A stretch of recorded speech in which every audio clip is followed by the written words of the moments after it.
Bismillahirrahmanirrahim. Assalamualaikum warahmatullahi wabarakatuh. Alhamdulillah, alhamdulillahi rabbil alamin. Wassalatu wassalamu ala asrafil anbiya'i wal mursalin, Sayyidina Muhammadin wa ala alihi wa ashabihi ajma'in.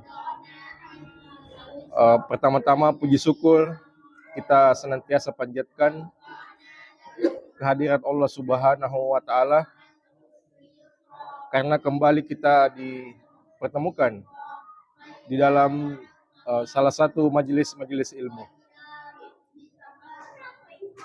Kemudian salam dan salawat senantiasa kita kirimkan kepada junjungan kita Nabiullah Nabi besar Muhammad sallallahu alaihi wasallam.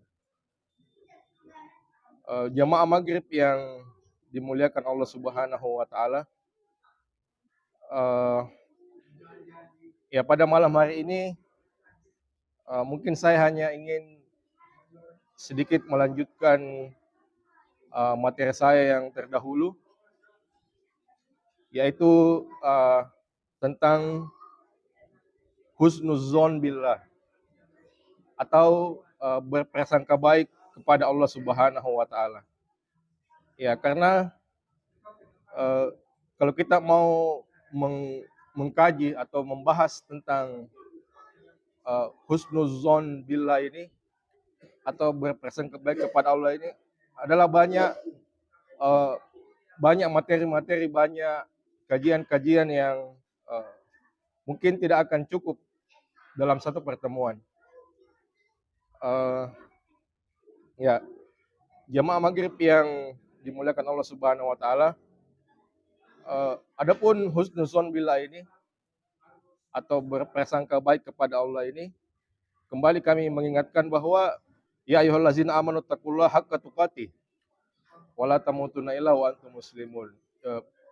Wahai orang-orang yang beriman, bertakwalah kepada Allah dengan sebenar-benarnya takwa, dan janganlah kamu mati atau meninggal kecuali dalam keadaan muslim atau dalam keadaan Islam.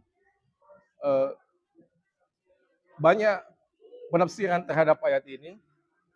Salah satu penafsiran yang pernah kami dengar dari Ustadz yang membahas tentang tasawuf, bahwa ada ulama sufi yang menafsirkan bahwa wala tamutunna illa wa antum muslimun ini, bahwa janganlah kamu mati kecuali dalam keadaan husnuzon billah. Jadi jangan sampai kita mati itu kita masih memiliki prasangka buruk kepada Allah Subhanahu wa taala. Ya, dan memang ini prasangka baik kepada Allah ini sulit. Apalagi kalau kita kena musibah. Ya, ini pasti sulit. Ya, dan memang kita kalau dalam tasawuf itu ulama-ulama sufi kita mengatakan bahwa latihlah diri kita, bahwa setiap hari kurangilah prasangka buruk kita kepada Allah. Memang tidak gampang. Tidak gampang. Macet sedikit prasangka buruk. Ada orang uang hilang prasangka buruk. Kecurian prasangka buruk. Tidak mudah ya. Tapi ulama-ulama sufi mengatakan bahwa sedikit demi sedikit kurangi prasangka buruk. Sampai ajal menjemput kita, sampai Allah Subhanahu wa taala memanggil kita dan kita menghadap kepada Allah dengan prasangka baik kepada Allah Subhanahu wa taala, dengan husnuzon billah ini. Ya. Ada satu kisah yang ingin saya ceritakan pada malam hari ini. Ya, yang saya dapatkan juga dalam salah satu pengajian tasawuf. Ya, ini tentang ya bagaimana kita, ya seperti yang saya sampaikan tadi, bahwa kita harus menghindari prasangka buruk. Kita harus mengutamakan prasangka baik kepada Allah Subhanahu wa taala. Jangan kita memakai akal kita untuk menghakimi apa yang menjadi takdir Allah Subhanahu wa taala. Belum tentu yang buruk itu adalah buruk. Ya, karena ilmu kita tidak menyamai, tidak akan bisa menyamai dengan ilmu Allah Subhanahu wa taala. Kita adalah makhluk sementara Allah adalah Khalik.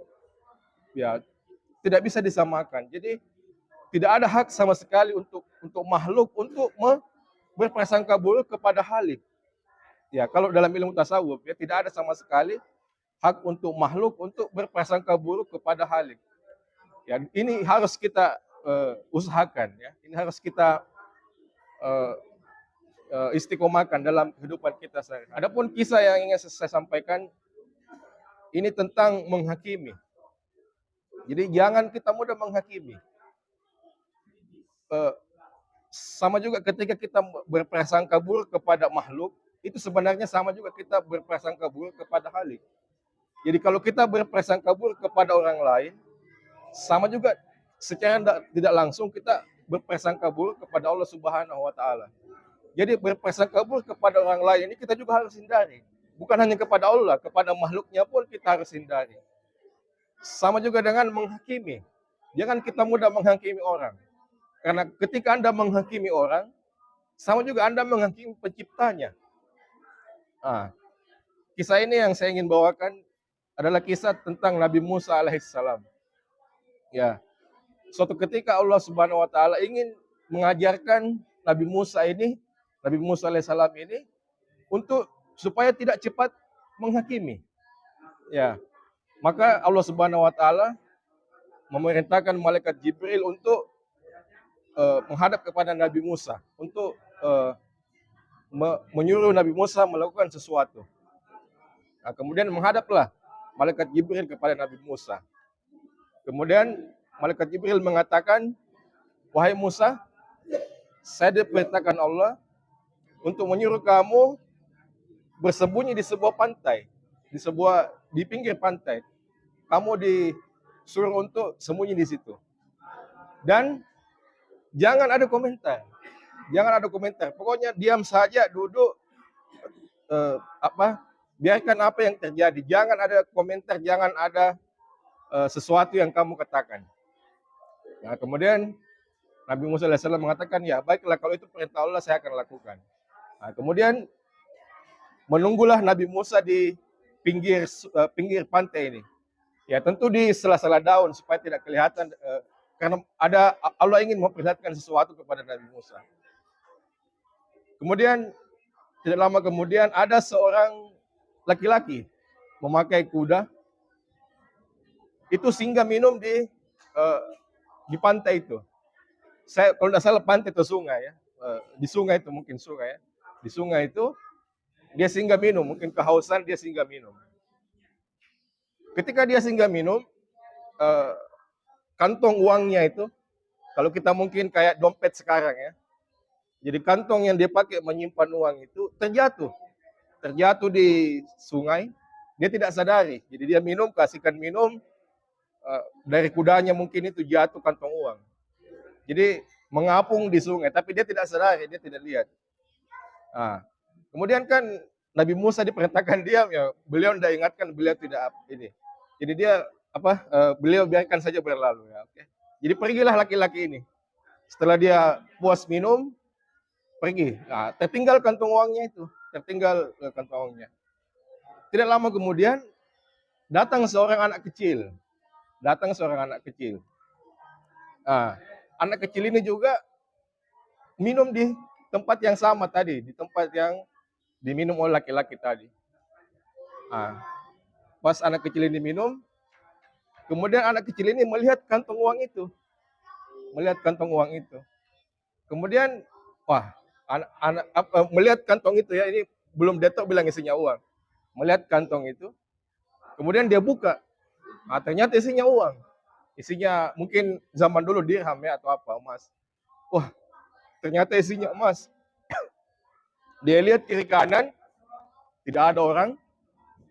Diambil uang itu. Dia bawa lari, istilahnya diambil lah. Mungkin kalau bahasa Inggrisnya itu